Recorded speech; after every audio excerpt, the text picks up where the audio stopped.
Break के बाद रुक करेंगे मध्य प्रदेश बुलेटिन की ओर, जिसमें बात होगी इंदौर की, जहां टेलीकॉम टावरों पर कार्यरत टेक्नीशियन व मैनेजमेंट कर्मचारियों ने विदिशा स्थित एक कंपनी के खिलाफ मोर्चा खोल दिया।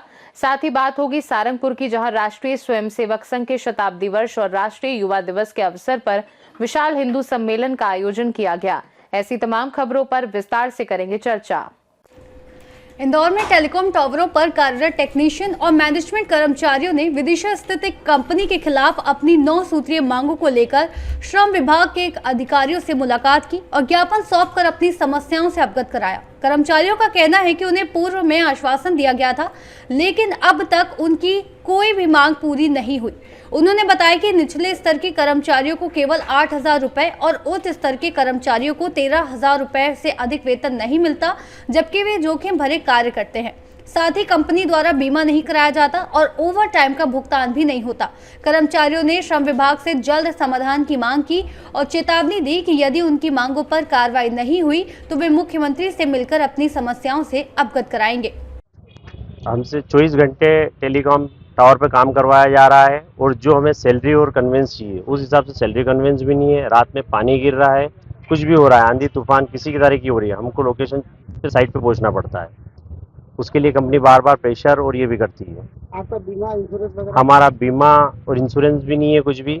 अभी एक व्यक्ति की डेथ हो गई, उसको कुछ इंश्योरेंस बीमा कुछ नहीं मिला है और हमारा कंपनी बीमा और इंश्योरेंस के लिए भी बात हुई है उससे। जाने आने के लिए कोई साधन वगैरह कराया था? नहीं, जाने आने के लिए कोई नहीं।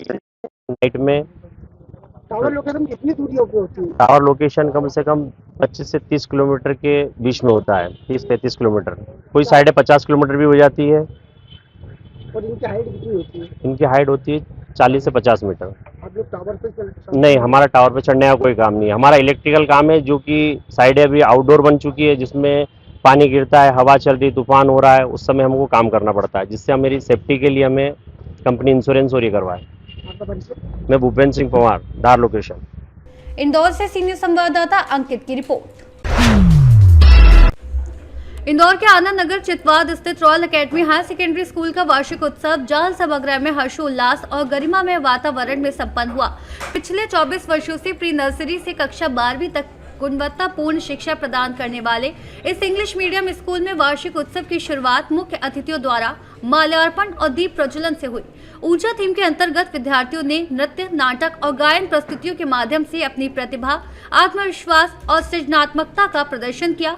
कार्यक्रम में संस्था की डायरेक्टर तृप्ति मुदगल ने वार्षिक प्रतिवेदन प्रस्तुत किया और अंत में चेयरमैन मुकेश मुदगल ने आभार व्यक्त किया। इंदौर से सीनियर संवाददाता राकेश रायकवार की रिपोर्ट। इंदौर में 12 जनवरी को जिला कोर्ट के बाहर एमजी रोड पर प्रदर्शन किया गया। प्रदर्शन का मुख्य उद्देश्य अमेरिका द्वारा की गई टिप्पणी का कड़ा विरोध करना, देश के स्वाभिमान की रक्षा करना और संयुक्त राष्ट्र संघ में अमेरिकी राष्ट्रपति द्वारा उठाए गए कदम की आलोचना करते हुए अंतर्राष्ट्रीय समुदाय से अनुशासनात्मक एवं दंडनात्मक कार्यवाही की मांग करना था। इस अवसर पर प्रगतिशील लेखक संघ के राष्ट्रीय सचिव विनीत तिवारी, राम आसरे पांडे, सीपीआई के चुन्नीलाल बादवानी, अंश गठिक मजदूर कांग्रेस के राहुल नेहोरे, सीपीआई एम के सीएल के सरावत, कैलाश लिम्बोदिया, भागीरथ कछवाए, महेश गौहर, छगन चौहान, भारतीय जन नाट्य संघ एपिटा की डॉक्टर जया मेहता, विवेक सिकरवार, मधुमिता समेत कई नेता और कार्यकर्ता उपस्थित रहे। इंदौर से सीनियर संवाददाता रामकुमार राजपूत की रिपोर्ट।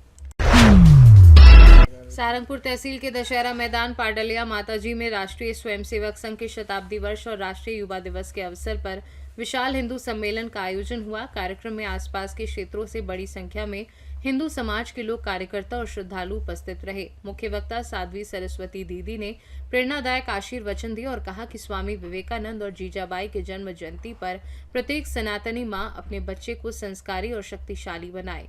विशेष अतिथि संघ अधिकारी लखन जी ने हिंदू एकता और सामाजिक समरसता पर जोर देते हुए युवाओं को नशे से दूर रहकर संघ की शाखाओं में भेजने का आह्वान किया।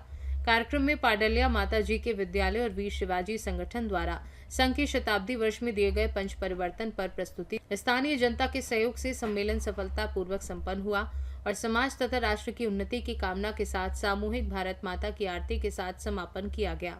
इसमें काचुरिया भाई, बापचिया, बिरगड़ी, पिपलियापाल, अमलावता, डेंडी, डिगवाड़, जमनागंज, बिलौदापाल, ढाकनी, चापनी और पाडलिया माताजी के ग्रामीण शामिल रहे। विवेकानंद जी महाराज की याद दिलाती है। वो विवेकानंद जी जब अमेरिका में जाते हैं, कोई उनसे कहता है विवेकानंद जी से कि भाई साहब आपका भारत किस चीज के लिए प्रसिद्ध है? हमारा अमेरिका तो डॉलर्स के लिए प्रसिद्ध है। विवेकानंद जी बड़े गर्व से कहते हैं आपका अमेरिका डॉलर्स के लिए प्रसिद्ध है, पर मेरा भारत संस्कारों के लिए प्रसिद्ध है। बोले कैसे संस्कार? बोले आपके अमेरिका में आप अपनी पत्नी, अपनी माँ बहन को छोड़ के हर स्त्री को गलत नजर से देखते हो, लेकिन हमारे भारत की ये परंपरा है अपनी पत्नी को छोड़ के दुनिया की हर स्त्री के अंदर माँ और बहन का स्वरूप देखा जाता है। ये भारत की विरासत। ऐसे विवेकानंद जी महाराज की आज जयंती है, हम उनसे सीख ले, हम उनसे प्रेरणा ले। ये जो कार्यक्रम है राष्ट्रीय स्वयंसेवक संघ के शताब्दी वर्ष के उत्सव को मनाने के लिए हम सभी ने रखा है। इस हिंदू सम्मेलन में आया हुआ एक एक बच्चा, एक एक युवा, एक एक माता इस बात के साक्षी है कि हम सभी भारत भारती को परम गौरव के पद पे प्रतिष्ठित होते हुए देखना चाहते हैं। और सारंगपुर से सीनू संवाददाता नागेश्वर की रिपोर्ट। सिंगरौली में कलेक्टर गौरव बैनल के निर्देश पर खनिज विभाग ने अवैध खनन, परिवहन और भंडारण के खिलाफ सख्त कार्यवाही की है। खनिज अधिकारी आकांक्षा पटेल के मार्गदर्शन में सहायक खनिज अधिकारी राम सुशील चौरसिया ने 13 जनवरी 2026 को बिना वैध अभिवाहन पास के गिट्टी ले जाते हुए डंपर पकड़ा। वाहन को जब्त कर पुलिस थाना कोतवाली माड़ा में सुरक्षार्थ खड़ा किया गया है और खनिज नियमों के तहत अग्रिम वैधानिक कार्यवाही की जा रही है। सिंगरौली से सीनू संवाददाता संतोष पनिका की रिपोर्ट।